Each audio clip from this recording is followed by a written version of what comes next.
Okay, so a lot of weird stuff has been happening recently at my grandparents' house. To start off with, I stay there a lot. I'm only 15, so when your parents can't get their stuff together, you have to stay somewhere else. I'm gonna try to keep this story short because, like I said, this all happened recently.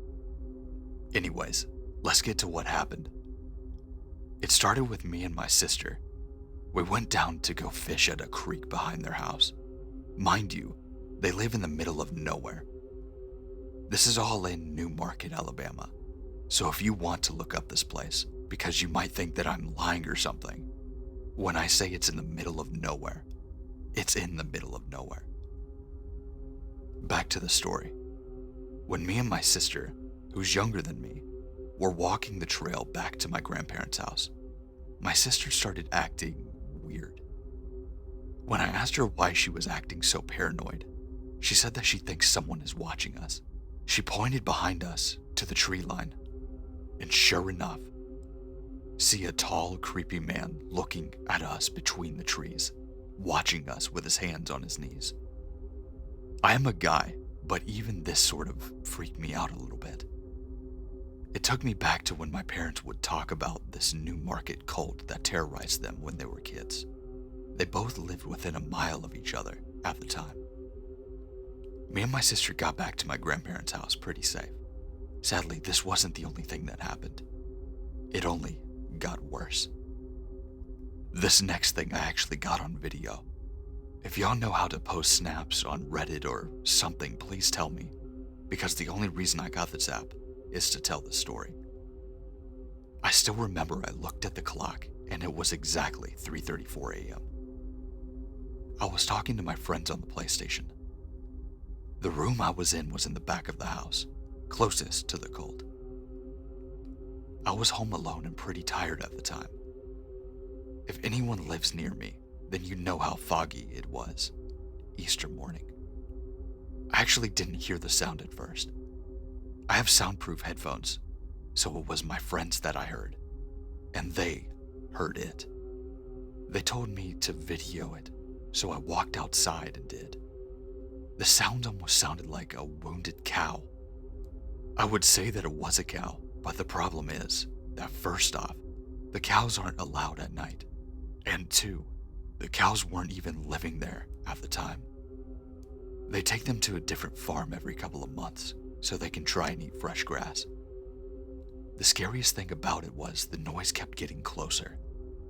So close, in fact, that at one point, it was in my grandparents' backyard. It even got as bad as me waking up to scratching noises at roughly 4 a.m. I don't get scared very often, but this was terrifying. Nothing has happened since, but I'll update if there's something. If I figure out how to post that snap too, I will. Update 5-9. Okay, this might be a little bit confusing for y'all, but I'll try my best to explain. The story was originally posted a few days ago, but they don't allow updates. Considering this is, believe it or not, 100% true, I needed a place that allows this feature. So I copied and pasted the story above here. Anyways, I was looking for this cult last night, and it wasn't very hard to find them. The reason I went out at night was because I had a baseball practice after school, and by the time I got home, the sun was going down. I invited Greg over, and we went together. I'm not a weak guy, I'm pretty athletic, but Greg's just big. He's already 6'3", and he's only 14 years old. Me and him grabbed our knives and walked along the New Market Road. It isn't a long walk, just a few houses down. We reached a dirt road and headed down that. The road leads into different pastures, fields, and ponds. It's really relaxing, almost to the point that you forget what's really out there. It's a long walk down the steep hill that leads to a flat pasture. The dirt road then leads along a creek and connects to the Flint River. We walked along this creek for about an hour and didn't see anything. The only thing that kept us from leaving was the sinking feeling of being watched. It may have just been my paranoia, but I swore that someone was watching us ever since we stepped onto that dirt road. Everything was pretty chill until we reached this tree line. This tree line was really thick and almost impossible to walk through if you wanted to, due to the thorn brushes. I remember a story that my mother told me when I was little about how she used to pick the rose from the thorn bush. She was 7 then. A man jumped out of the thorn bush and chased her back home. No one believed her when she told her parents. I wondered if the same bush was in front of me. Around that time, everything got real quiet. The birds, frogs, crickets, and even the animals stopped making noise. I remember how me and Greg stopped talking and looked at each other. I could tell that he was scared, but I tried to hold it. It was like fear was just there, like our instincts told us to run away. We were looking at each other, and when we heard the snap in the woods, we spun our heads to see a tall man with a deer skull over his face. The world slowed down, and my mind raced 1,000 thoughts per minute. The man was right behind us and had one hand on a little tree, pulling himself around to see us clearly. A scream jolted us from our trance, and we ran for the hills. After the scream, the bushes started moving, but we didn't stick around to see what came out. It probably took us about 5 minutes to run an hour-long walk. I couldn't feel anything but the tingling of my adrenaline as I raced along the side of Greg for my life. We stopped at an abandoned dry cleaners and sat in the parking lot, asking ourselves what to do. Greg had tears in his eyes, and I was a bit shook also. We debated whether we should call the cops or keep it to ourselves. I told him not to, but he called the cops anyways. They only searched the grounds for about 15 minutes. The only thing they were able to find were ashes from a fire in the woods, but put it off as campers. They acted like they did, but I could tell they didn't buy our story. Greg went back to his house, and I went back to mine. That was yesterday. Tonight I'm home alone, and really not looking forward to it. If this cult comes for me, I've got a shotgun waiting for them. I know this sounds bad, but if they break in or threaten me in any way, I will shoot them. Update 5-9. Sorry it took me so long to update this. The reason I pasted the original story without the updated part is because I had a class and stuff. If you want to see the Snapchat video, it's on my profile now. If anyone has any similar experience or maybe even has information on the Newmarket cult, then please tell me. Oh, and I don't know if everyone calls it the Newmarket cult. My family calls it that, so that's just stuck with me. If I don't respond, then the worst has happened. But don't worry about me. I like a good adventure. Update 5-9. I feel kind of sick right now. I was replying to your comments when my mom called me. I answered, of course, because I'm home alone, like most nights. And I wonder why she's calling me. I mean, my mom doesn't even know how to show up to my games or take care of me. Why would she call? I mean, she took care of me at one point, but Dad made her snap one day. But that's besides the point. Anyways, I ate this call from my mom, and I answered it. I of course said, hello. But all I heard was breathing. I kept asking if she could hear me, but just more breathing. I figured that Verizon did some stupid glitch, where you can hear them but they can't hear you. I hung up the phone and called her back. For once she picked up her phone and asked, what's up? I asked her why she called me, but she said that she hadn't. I figured she was pulling a prank on me, and I hung up. Not too long after, she pulled into the driveway and said that I had a package. It had my name on it. She drove off and I ripped open the package and threw the cardboard box into the burn pile. I unraveled this bubble wrap to find another box, a wooden one. This box was long and skinny, and when I saw it, it automatically gave me the creeps. I hesitantly opened it, and there was a bunch of hay. Under the hay was a long-ass, scary-looking knife. I don't know if someone had pulled a prank on me, but if so, it's not funny, because the knife's rusted and not normal-looking. It's got a snake handle, and the blade is swirly. I'll take a picture and post it on my profile. If anyone has seen a knife before that looks like this, please tell me and be honest. And no, I didn't touch the knife with my hands. I have gloves. Update 5:10. Last night nothing happened, thank God. Except for the weird package I got in the mail. The only thing other than that set me off were the footprints circling the house. They stopped at every window. The prints seemed to turn towards whatever window they were in front of. Yesterday it rained really bad, so it was pretty muddy. I've just got done with my work in class, and I'm wondering if any of these kids, or even my teacher, are a part of this cult that's been stalking me. It would make sense because whoever it is that runs this cult knows where I live, my mom's number, my first and last name. Update 5:10. First, I'm going to state that we're talking about moving, like fast.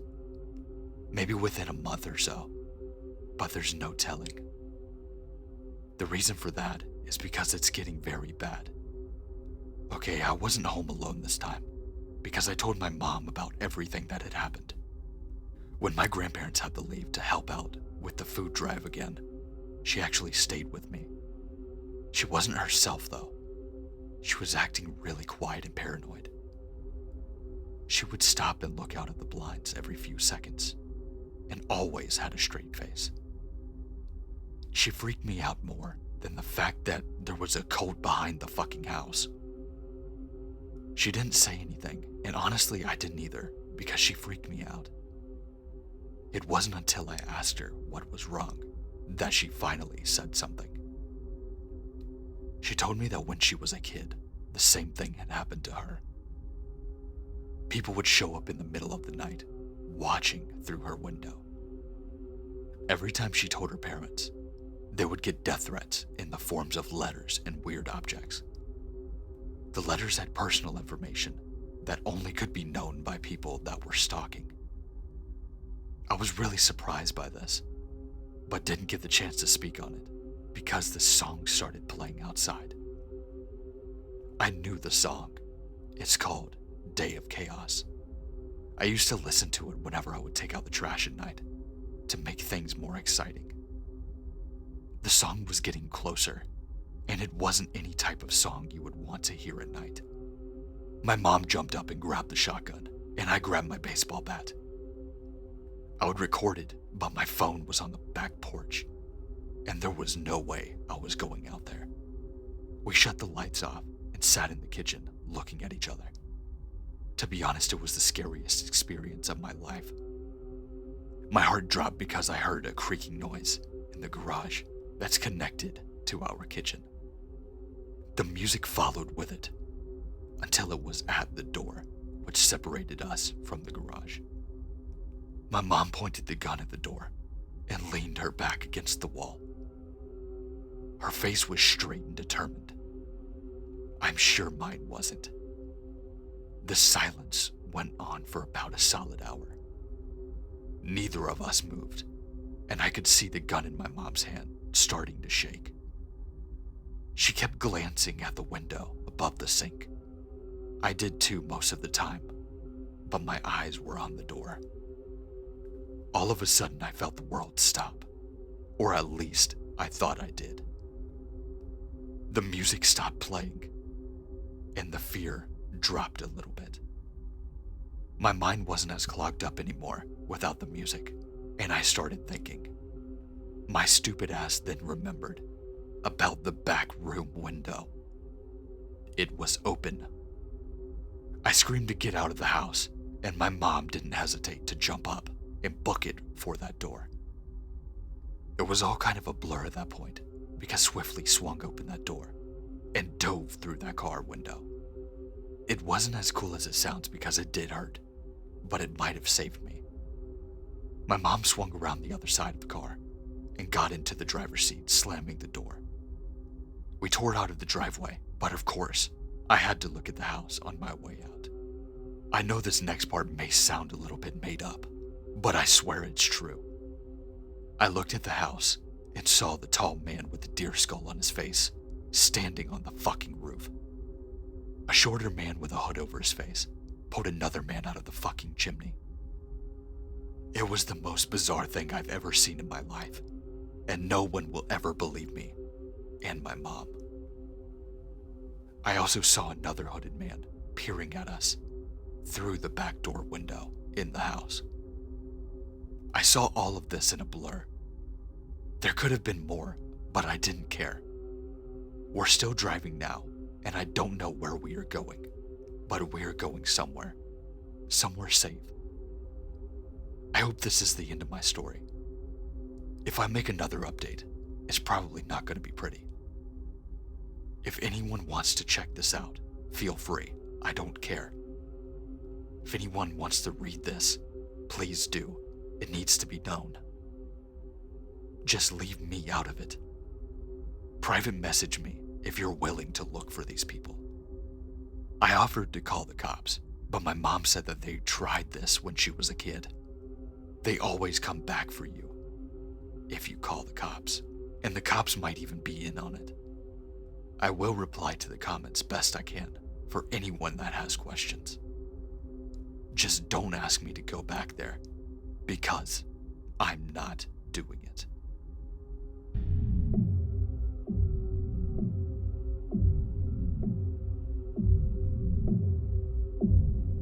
Now, before you leave the video, I wanted to say thanks for watching. I really hope you enjoyed it.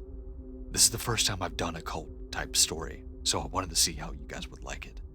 I'm trying to use new types of stories and trying to really figure out what you guys really like. So I decided to try this one. If you did like it and you would like to hear more of these, make sure to comment down in the comment section. Make sure to like, comment, and if you're new to this channel and you do like what you hear, make sure to subscribe. We're doing nothing but growing. If you would also like to, check out the links in the description. My Twitter, Instagram, and even my Gmail if you want to submit a story are in there. But other than that, stay safe, stay scary, and I'll see you in the next one. Make sure to check out for the next video. I promise it's going to be